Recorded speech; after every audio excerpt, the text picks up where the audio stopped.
Hello everyone, welcome to another Star Wars Galactic Battlegrounds Clone Campaigns recorded game sesh.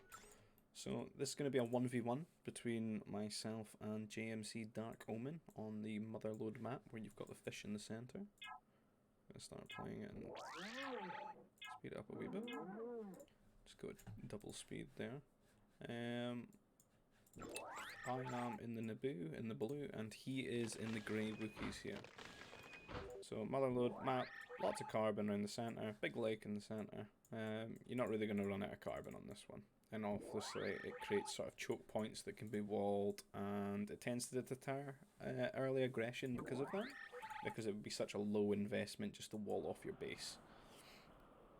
But, you know, with that kind of meta developing on that map, there might be times where people don't even wall, but they don't bother to rush anyway, because of just the threat of having an easy wall. So it tends to be a safer map that really encourages teching up and, you know, getting like flying units that can just traverse that. Or getting fast strike mechs that can go all the way around quite quickly. So there's not a lot of food on this one, just a few sort of nerfs. You're going to have to farm with that. Eat a couple of nerfs at the start so that you don't have an idle command center, and then just start building up the farms there. Typically with motherlode there tends to be extra nerfs just hidden in the corners of the map, as you can see here. That tends to be where they spawn.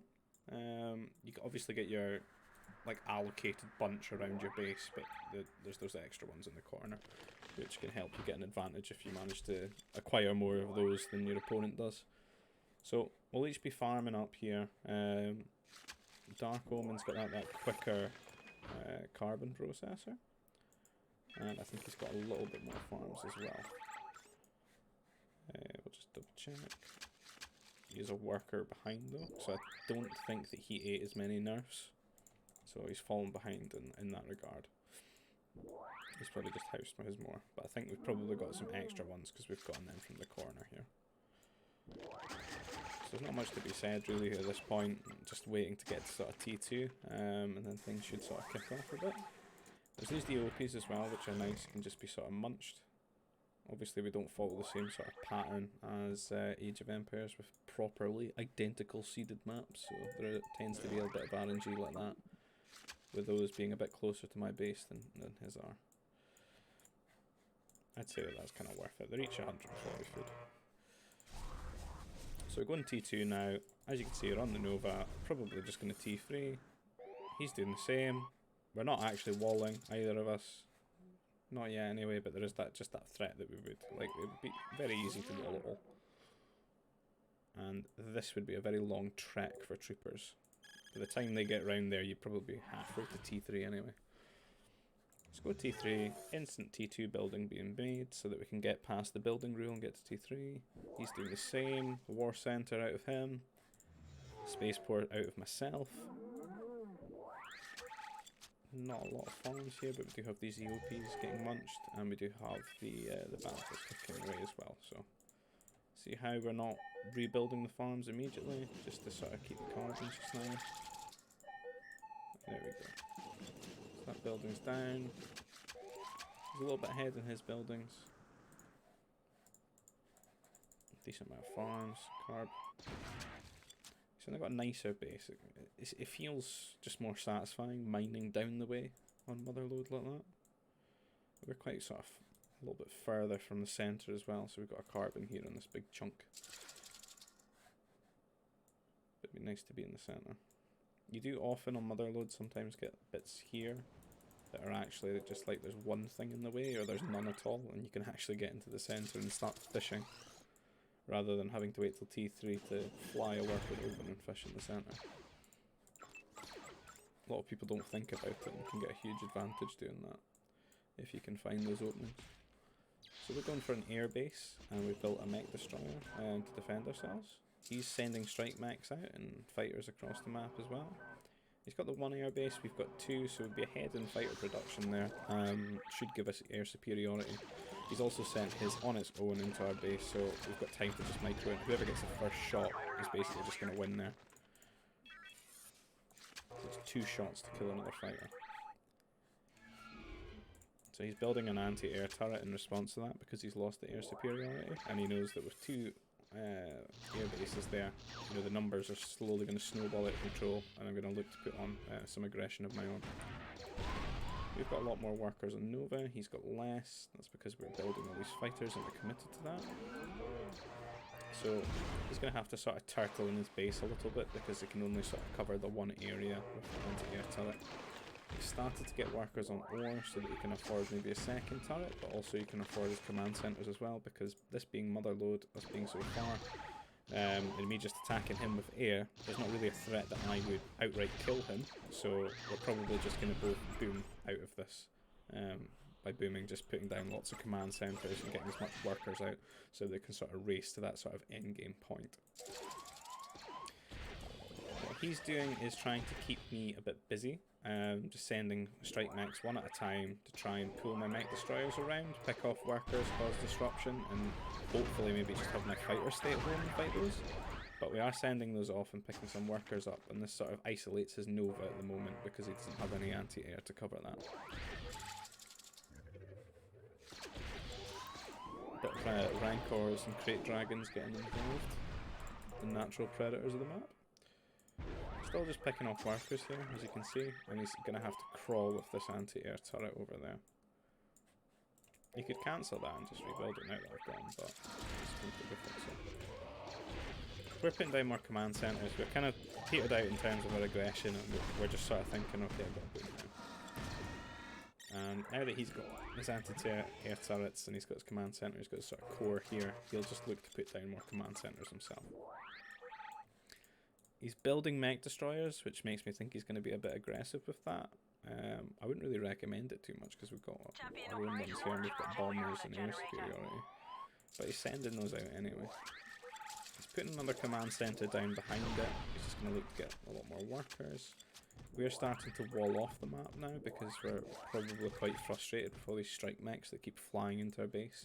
We don't really want to be building these mech destroyers to defend, we just want to be throwing down command centres and getting ahead in attack there.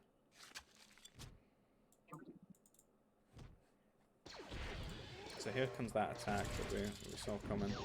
Some mech destroyers and some strike mechs. He brings some of his fighters and picks off quite a lot of the air. It's just late to micro arms. Gets a very good trade in terms of air there, but there's still going to be a bomber in the sky, which is just going to help these units die quite quickly. He does have an upgrade advantage, so he could trade okay on the ground here.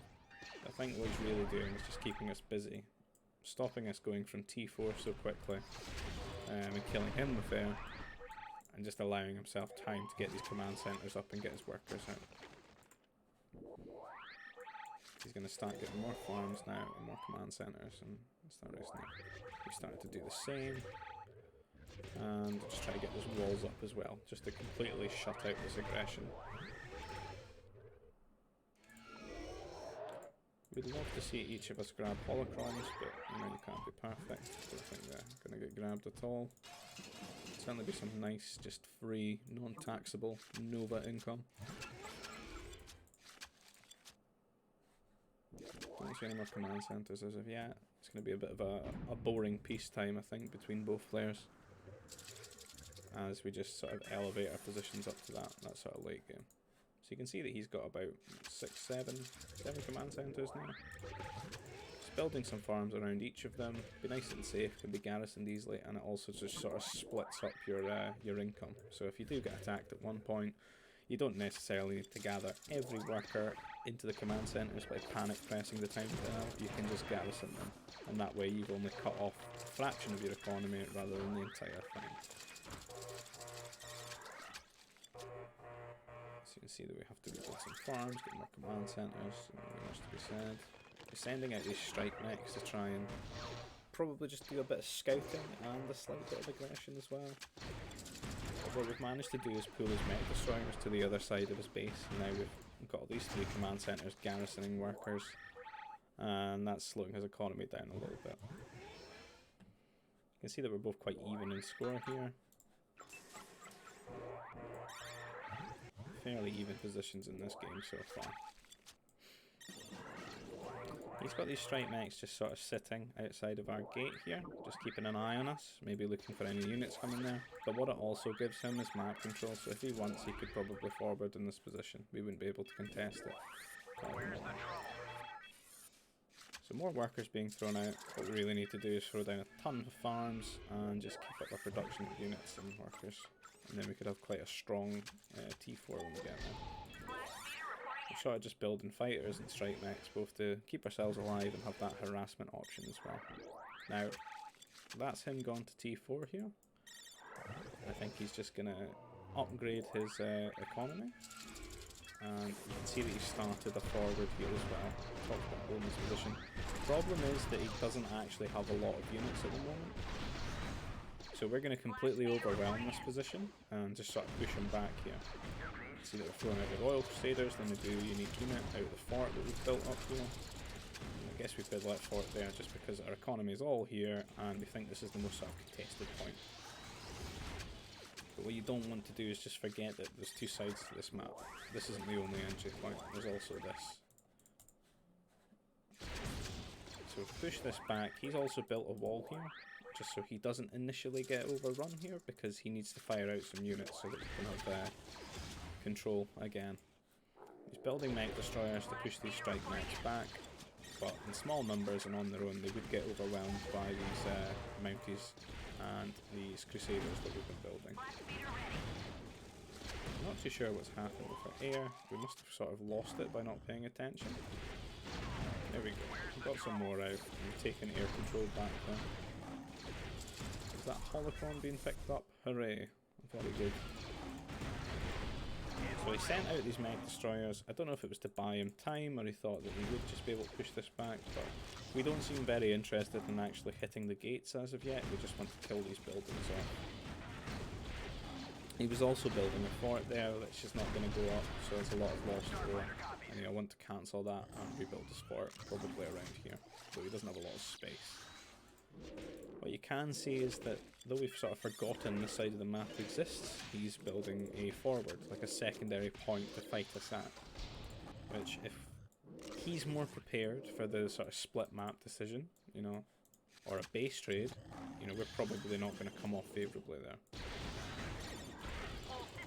The guy that's prepared for the base trade always tends to win, doesn't matter what RTS it is. See it a lot in StarCraft. Certainly had a few occurrences like that playing this. If you're more prepared, you're going to handle it better, you're going to get your economy back on track quicker, and you're just going to come out ahead. We've got this cool little Mountie Crusader army just to shut down these sort of mech destroyers, and he doesn't have enough trooper tech to sort of make the troopers worthwhile at the moment. So we're pushing up, but what we really need are some cannons so we can breach this. Because if we can get the Mounties and the Crusaders on top of his forces there, we're going to do a lot of damage to him. You can see that he's sort of building up this second army here. And then he's going to look to push in. He's building these pummels, and we're trying to build these walls in time to sort of keep him out and delay him a little bit longer. But they are medium walls, and they just go down really quickly. And because he's got the troops there, they're just going to shoot the workers as they try to build them. So he's effectively breached our base. At the same time, it seems that we've been pushed into just attacking here, or we're forced into pushing here. We've picked off a lot of mech destroyers here, and we're kicking away at the door with the cannons here. I'm going to slow it down now that we're at this sort of point, so we can sort of focus on this. Because there's two fights happening at the same time. He's broken into our base, and our economy needs to be redistributed to somewhere else. But at the same time, like, we've sort of half split the map, I guess, but I do feel like he's got more. He's just more equipped for having his economy in different places. He's got this extra command center all the way over here. He's got workers in over here. Ours is very much sort of centered in one place. So we're pushing in. We're trying to do as much damage as we can. We need to bring the units forward. And we need to get these cannons forward here to sort of attack this position. I think what's happening here is really stressing me out as a player here. I'm not too sure what I'm doing.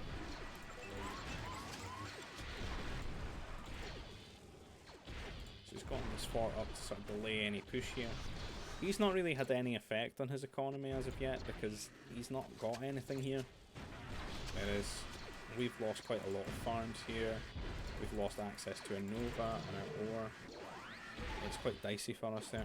We've got these Jedi, which are quite difficult for him to contest right now until he get bounty hunters out. And he doesn't have a huge amount of troops either, though troops are quite good against them in bulk. They're being detected now, but there's not a lot there on the ground. We need to make sure that. What seems to be happening to us in our economy is that this sort of army is being atrophied down by this very good defensive position with a fort, and making it difficult to get in. So we're sort of whittling a lot of the forces here, and they're just being lost. Whereas, because our economy's been sort of wrecked by this push, we're not reinforcing this at all.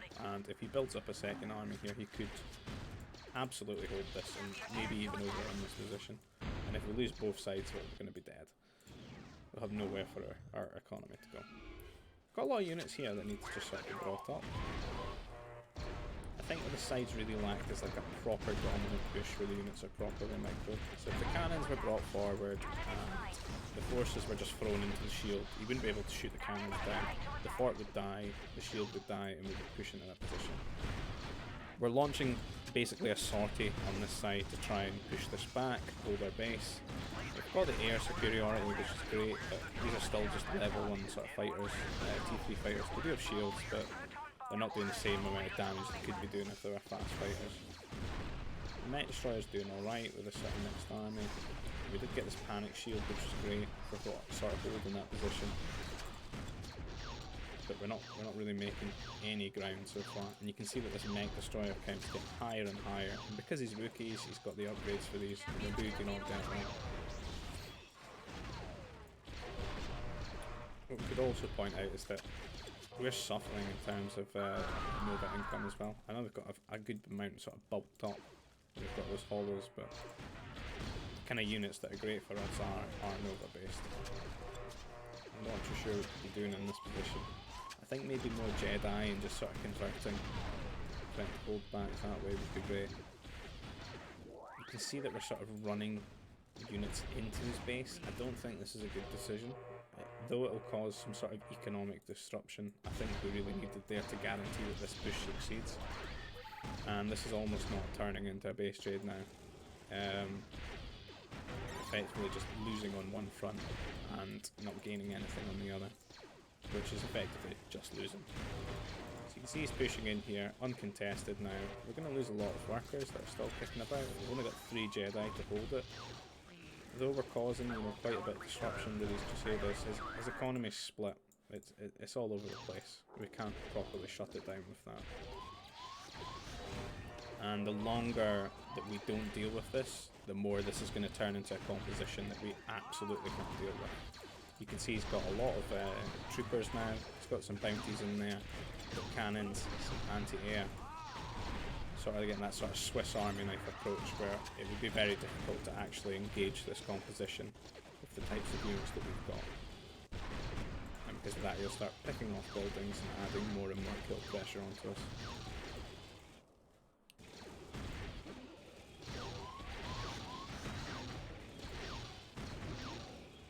What I also seem to be lacking doing in this game is sort of rebuilding the economy. Like, if we put down some extra command centres here, it's a bit too late for that. But just sort of redistributed everything and just considered this like a no man's land, you know, like we don't need to be farming here, we can be farming in all this space up here. But it's easy to point these things out, you know, in hindsight, but if you ever found yourself in this position, that's the kind of things you need to focus on. Like what we talked about before. Whoever's more prepared for this is going to come out on top. And this army is just not getting engaged. You can see that he's reinforcing the position now with the fort. Now that he's pushed further closer to it, and he's going to cut off the ore and the Nova. So this is a position that he would absolutely want to hold to starve out his opponent. And because the economy is just hemorrhaging, you can see that the sort of push at the top is gone now. So he successfully held on this front and won on this front. Now you can see the GG from ourselves there. We're going to drop out of the game, losing to the mighty JMC DaRkOmeN. So I hope you've all enjoyed that one. I thought that was quite a good game. It seemed that there's quite a lot that we could learn from that one. I hope everyone's doing well in terms of the coronavirus epidemic. As usual, I would ask you to like the video, comment anything that you would like to see from the channel, or anything that you loved or hated about this video, and subscribe as well, so you can sort of stay up to date there. That'll be all. Take care, guys. All the best. Bye bye.